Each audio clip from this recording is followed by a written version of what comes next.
ენერგების გადარგვის სეზონი დაიწყო, გაზაფხული ყველაზე შესაბამისი დროა ენერგების გადარგვისთვის. ახლა სწორედ ის მომენტია, როცა უნდა მოვამზადოთ ნიადაგი, ავირჩიოთ საუკეთესო ენერგები და შევქმნათ მათ იდეალური პირობები ზრდისთვის, როგორ უნდა დავრგოთ ენერგები სწორად და რა პრეპარატები უნდა გამოვიყენოთ დარგვის დროს. ამას მარიამ ქუმსიაშვილის სიუჟეტიდან გაიგებთ. რომელიც უკვე დავამუშავეთ ფაქტორებს ყველანაირად, მაგრამ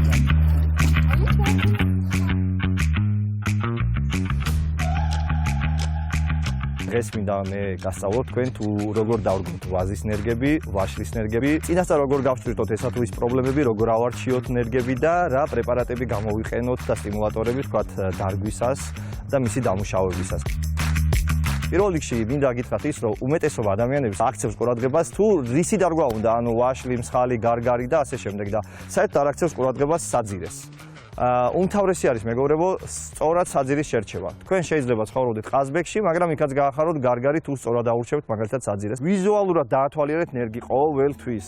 ნახეთ, აქ არ იყოს ფესვებზე რაიმე წარმონაქმნები. კარგად იყოს განვითარებული ფესვის ფუნჯოვანი ნაწილი.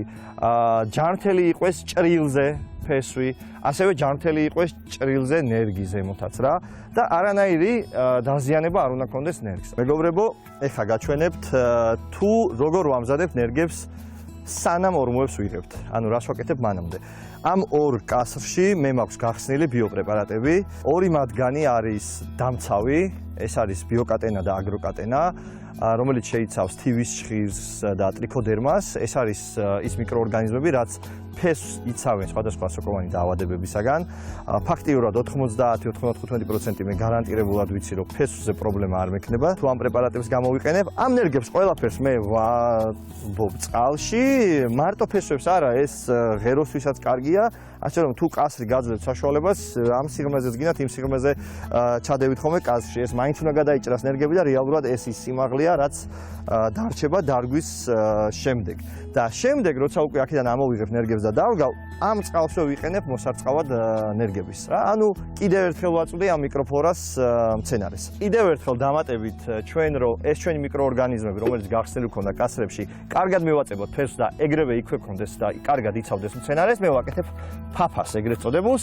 აიღეთ ნებისმიერი თიხანარევი მიწა, მნიშვნელობა არ აქვს, რაცა გაქვს, უბრალოდ უმატებთ უკვე იმ გახსნილი მიკროორგანიზმებიან ხსნარს, ესე ურევთ და აკეთებთ ფაფას რაღაც გარკვეული კონსისტენციისას. თავარი არის ეს ფესვებზე მიეწებოს. როდესაც უკვე ფაფას გავამზადებთ ჩვენს ნერგებს, სანამ ჩავაწვევთ ფაფაში, აუცილებლად უნდა დავაჭრათ ფესვები. არ შეგენანოთ, არ შეგეცოდოთ, იმიტომ რომ არაერთი შემთხვევაში არ შეიძლება რომ ფესვი მოიკეცოს მიწაში და უნდა იყოს ხისტად, ასე ვთქვათ რა. აი, როდესაც აღარ იღუნება თავისი წონით, ეგ საკმარისი არის. თან ამ დროს აკვირდებით ფესვს ჭრილზე, რომ არ იყოს დაავადებული. ჩავაწვევთ ამ ფაფაში, რომ მთლიანად, აი, კარგად ამოისვაროს.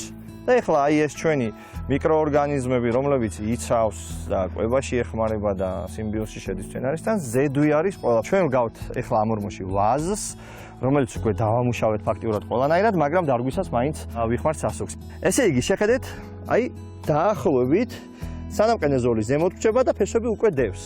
ამ შემთხვევაში ფესვებთან რომ იყოს კვებაც, მე ვხმარობ აი ასეთ სასუქს, რომელშიც არის მინერალურ-ორგანული სასუქი, ბიომიქსი და ბიოჰუმუსი, კონკრეტულად ვერმიკომპოსტი. ეს არის ფოროვანი მასალა, რომელიც დიდი ხანი ინახავს ამ საკვებ ელემენტებს და სახლი არის ფაქტიურად ამ ბაქტერიებისთვის და ამას რო იხმართ 2-3 წელი არანაირი კვება მცენარეს ფაქტიურად ფესვიდან არ ჭირდება. ასე რომ ძილზე ცოტას მოუფენ, დავაფიქსირებ ნერგს და უკვე ვაყრი ძირითად მიწას. როგორც კი ფესვები დაიფარება, კარგად უნდა მოვტკეპნოთ მიწა ფესვებთან. ანუ ფეხებით უნდა ჩავდგეთ და ეს ნაწილი იმისათვის რომ მიწა კარგად შემოეჭდოს, მცენარეს კარგად უნდა დავტკეპნოთ ფეხებით. მერე ისევ ცოტას მოვაყრი ხოლმე ამ სასუქს. ისევ მიწა და კარგად მოტკეპნის შემდეგ მიწას მეორეჯერ უკვე ძლიერად აღარ ვტკეპნი, რომ წყალი იქამდე თავისუფლად ჩავიდეს. ვაზის შემთხვევაში, მეგობრებო, აუცილებლად ნეკავთ 2-3 კვირტზე. აი ესე ვჭრით ამ ვაზს.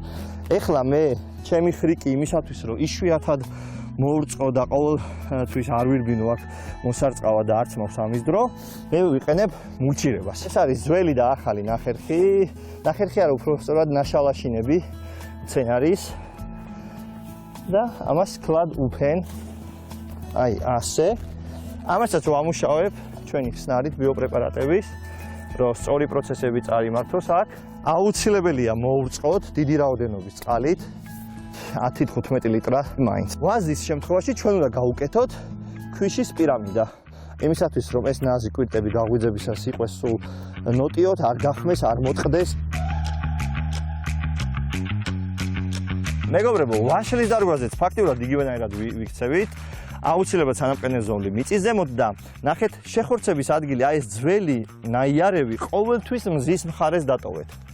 რომ პათოგენური პროცესები არ წავიდეს, ნაკლები შანსი იყოს ამისით.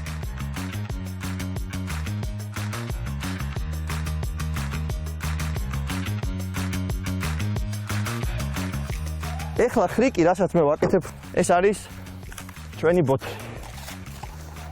ორი მხრიდან გადაჭრილი ბოთლი, რომელსაც აუცილებლად ვასწავლ ნერგს.